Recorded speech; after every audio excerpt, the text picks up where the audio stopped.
Hi guys, I've got a short video here, but on a very cool weapon.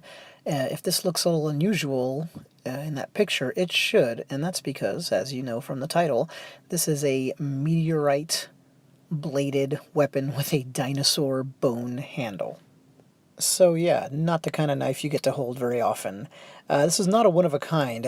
You do see these on the auction market once in a while. It's a great idea, right? So you've got this hunk of iron. It's from outer space. It's incredibly old, and nobody knows how far it traveled, and you make a knife out of it. Pretty awesome.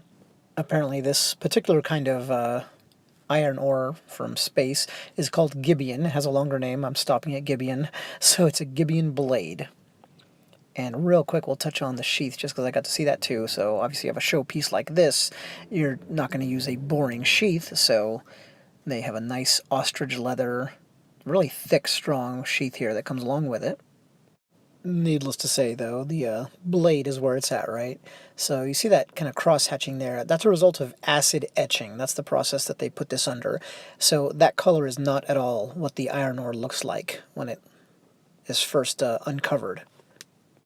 I try to use just my own pictures, but here is a much better view of kind of the artwork essentially there on the blade. And you see that damage, I mean it looks like damage up on the top of the false edge for you knife aficionados. That's on purpose, so we'll get to that in a second. But again, you see how beautiful the acid etching is there. The contrast here is much stronger. It kind of reminds you of Keris's, for those of you who are into those. And here's the back, and the reason the edge was created this way so you can see the actual ore as it would normally appear. So you see that red, brown, black, that's what a big chunk of this stuff would look like.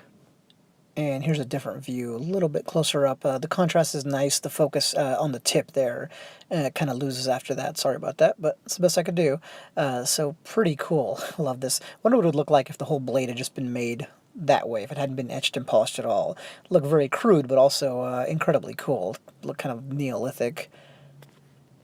Not that I'm questioning the knife maker's choices here, because he's a master at his craft. His name is Randy Larson from St. Louis, and he did a great job.